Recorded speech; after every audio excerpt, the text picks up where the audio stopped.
Hello दोस्तों, कैसे हो आप सभी। दोस्तों आपका आपके सपने चैनल पीकेएल कैटेगरी में आप सभी का स्वागत है। आई होप आप अच्छे होंगे सभी के सभी। तो दोस्तों आज हम बात करेंगे एसएससी फेज़ 9 के बारे में। तो जैसा कि आपको पता है कि अभी अभी कुछ दिन पहले एसएससी के द्वारा फेज़ 9 का जो एग्ज़ाम है वो ऑनलाइन कंडक्ट करवाया गया था, जिसमें बहुत से बच्चों ने पार्टिसिपेट किया था। तो एग्ज़ाम देने के बाद बहुत से बच्चों का ये डाउट था कि जो इसकी कट ऑफ है यानी इसका जो सेफ स्कोर है वो क्या रह सकता है। तो दोस्तों आज मैं आपके साथ एक तो इसका जो सेफ स्कोर है वो शेयर करने जा रहा हूँ आपके साथ, और एक जो कट ऑफ है वो आपके साथ शेयर करूँगा। और हाँ दोस्तों, ये जो मैं सेफ स्कोर और जो कट ऑफ आपको बता रहा हूँ ये एनालिसिस करने के बाद मैं आपको बता रहा हूँ, क्योंकि ये जो मैंने एनालिसिस किया है ये कम से कम 4 या 5 हज़ार बच्चों का एनालिसिस है दोस्तों। तो आइए करते हैं बात फेज़ 9 के बारे में। तो आपको पता होगा कि एसएससी के द्वारा, जिसे हम स्टाफ सिलेक्शन कमीशन के नाम से भी जानते हैं, तो इस विभाग के द्वारा फेज़ 9 का जो एग्ज़ाम है वो आपका ऑनलाइन करवा गया था, जिसमें बहुत से बच्चों ने पार्टिसिपेट किया था। तो अब मैं बात करता हूँ इसके सेफ स्कोर के बारे में। तो सेफ स्कोर बताने से पहले मैं आपको बताना चाहूँगा कि इसमें जो सब्जेक्ट थे हमारे वो 4 थे। सबसे पहला सब्जेक्ट हमारा रीजनिंग, दूसरा सब्जेक्ट हमारा जो था वो था दोस्तों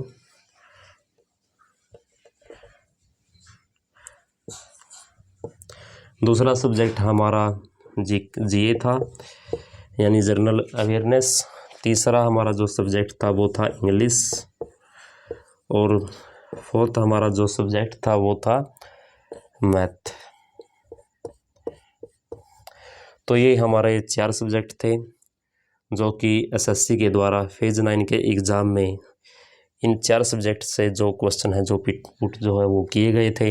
क्योंकि यदि सिलेबस की बात करूं तो ये जो 4 सब्जेक्ट है आपके सिलेबस में दिए गए थे, और इन सभी सब्जेक्ट से प्रत्येक सब्जेक्ट से जो 25 क्वेश्चन है वो पूछे गए थे। यानी रीजनिंग से 25, जीए से 25, इंग्लिश से 25 और मैथ से 25। तो ये आपके जो क्वेश्चन हैं जो वो पूछे गए थे दोस्तों। तो अब हम बात करते हैं सेफ स्कोर के बारे में कि आपका जो सेफ स्कोर है वो आपके लिए क्या रह सकता है एसएससी फेज़ 9 में। तो सेफ स्कोर बताने से पहले मैं आपको एक बात कहना चाहूँगा कि फेज़ 9 में जो वैकेंसी होती हैं वो तरह तरह की होती हैं। कोई वैकेंसी 10th बेस होती है, तो कोई 12th बेस होती है, तो कोई वैकेंसी ग्रेजुएट लेवल की होती है। तो 3 टाइप की इसमें वैकेंसी होती है, और हाँ आईटीआई बेस पर वैकेंसी भी इसमें होती है दोस्तों। तो तरह तरह की इसमें वैकेंसी होती है। 10th बेस पर बहुत सी वैकेंसी होती हैं, +2 बेस पर भी वैकेंसी होती है, ग्रेजुएट लेवल पर भी वैकेंसी होती है, और आईटीआई बेस पर भी वैकेंसी होती है। तो इन वैकेंसियों की जो कट ऑफ है वो भी अलग अलग जाती है। किसी वैकेंसी की कट ऑफ जो है वो, यदि मान के हम चलते हैं कि इसमें अब जैसे कि आपका जो एग्ज़ाम हुआ था उसमें 100 क्वेश्चन आए थे, तो 100 क्वेश्चन में से किसी की कट ऑफ जो है 70 क्वेश्चन पर चली जाती है। और हाँ दोस्तों, इसमें जो यदि मैं नंबर ऑफ मार्क्स की बात करूं तो 1 क्वेश्चन 2 मार्क्स का था, यानी कि आपके जो 100 क्वेश्चन थे वो 200 मार्क्स के थे दोस्तों। तो यदि मैं सेफ स्कोर की बात करूं, चाहे वो कोई भी वैकेंसी हो, 10th बेस हो, 12th बेस हो, ग्रेजुएट लेवल की हो या फिर आईटीआई लेवल की हो, तो आपका जो सेफ स्कोर इसमें रह सकता है वो रहेगा दोस्तों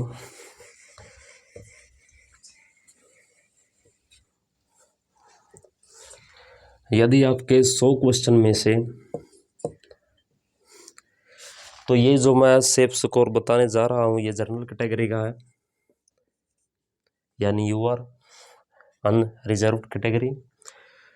तो जो भी बच्चे इस कैटेगरी से बिलोंग रखते हैं तो यदि आपके क्वेश्चन 100 में से 75 से लेकर 80 के बीच में है तो आप अपने आप को सेफ समझ सकते हैं, यानी आप अपना जो सिलेक्शन है वो समझ सकते हैं दोस्तों। इसमें 10th लेवल का भी आ गया है और 12th बेस की वैकेंसी भी आ चुकी है और ग्रेजुएट लेवल और ITI बेस की वैकेंसी भी आ चुकी है दोस्तों। ये मैं आपको चारों लेवल की जो वैकेंसी की, यानी जो क्वेश्चन का जो लेवल है, यानी जो एग्ज़ाम का जो लेवल अब की बार जो रहा है एनालिसिस करने के बाद दोस्तों, मैं आपको ये जो सेफ स्कोर है वो बता रहा हूँ। यदि हम OBC की बात करें तो OBC का जो सेफ स्कोर रह सकता है वो रह सकता है 100 में से 69, 76 के बीच में, तो ये OBC का स्कोर रह सकता है। EWS की बात करूं तो EWS का ज़्यादातर अंतर नहीं रहेगा दोस्तों। EWS का यदि मैं स्कोर की बात करूं तो 71 से लेकर 77 के बीच में आप मानकर चल सकते हैं।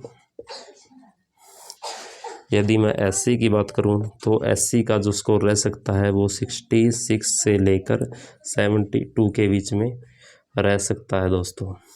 यदि मैं ST की बात करूं तो ST का आप इससे 3 या 4 नंबर कम मान सकते हो। इसमें आप यानी ST का जो सेफ स्कोर रह सकता है वो रह सकता है दोस्तों 61 से लेकर 67 के बीच में। तो ये थी हमारी सेफ स्कोर के बारे में कुछ जानकारी। तो ये जो मैंने आपको सेफ स्कोर बताया है ये एनालिसिस करने के बाद मैं आपको ये बता रहा हूँ दोस्तों। तो यदि मैं बात करूँ कट ऑफ की, कट ऑफ का मतलब होता है दोस्तों कि अब ये तो था सेफ स्कोर यानी सिलेक्शन का स्कोर कि यदि आपके इतने नंबर बनते हैं यानी इतने क्वेश्चन ठीक हैं तो आप अपने आप को सेफ समझ सकते हो, आप अपना सिलेक्शन समझ सकते हो। तो अब मैं बात करता हूँ कट ऑफ की, यानी एग्ज़ाम क्रैक की बात कर रहा हूँ दोस्तों मैं, कि आपका जो एग्ज़ाम पास है वो कितने क्वेश्चन में हो जाएगा। तो यदि मैं जर्नल की बात करूँ तो यदि आपके 100 में से 55 से लेकर 61 के बीच में है तो आपका जो एग्ज़ाम है वो क्रैक हो जाएगा। यदि आप OBC से हो तो यदि आपके 49 से 56 के बीच में है तो आप अपना एग्ज़ाम, आपका जो एग्ज़ाम है वो क्लियर हो जाएगा। यदि आप EWS से बिलोंग करते हो तो यदि इसमें आपके क्वेश्चन 50 से लेकर 55 के बीच में ठीक हो रहे हैं तो आपका जो एग्ज़ाम है वो क्रैक होने के पूरे चांस हैं दोस्तों। और यदि मैं SC की बात करूं तो SC की जो कट ऑफ रह सकती है वो 44 से लेकर 52 के बीच में।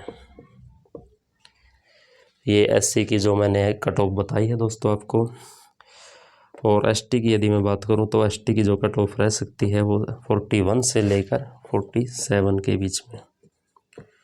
तो ये आपकी जो कट ऑफ है वो रह सकती है दोस्तों। ये जो मैंने कट ऑफ आपको बताई है ये दोस्तों 100 यानी आपका जो 100 क्वेश्चन का एग्ज़ाम होता है, यानी आपके एग्ज़ाम में जो 100 क्वेश्चन आते हैं ये मैंने उसमें से आपको बताया। यदि आपके इतने क्वेश्चन ठीक हैं तो आपका जो एग्ज़ाम है वो क्लियर हो जाएगा। और जो पहले वाला मैंने आपको जो क्वेश्चन बताए थे, यदि आपके इतने क्वेश्चन ठीक है तो आप अपने आप को सेफ समझ सकते हो। आपके सिलेक्शन होने के जो पूरे चांस है वो बन सकते हैं दोस्तों, यदि आपका उतना स्कोर बनता है तो ये थी कुछ जानकारी। और हाँ दोस्तों, ये जो मैंने आपको कट ऑफ बताई है ये 4 से लेकर 5000 बच्चों का एनालिसिस करने के बाद दोस्तों मैंने आपको ये जो कट ऑफ है ये बताई है।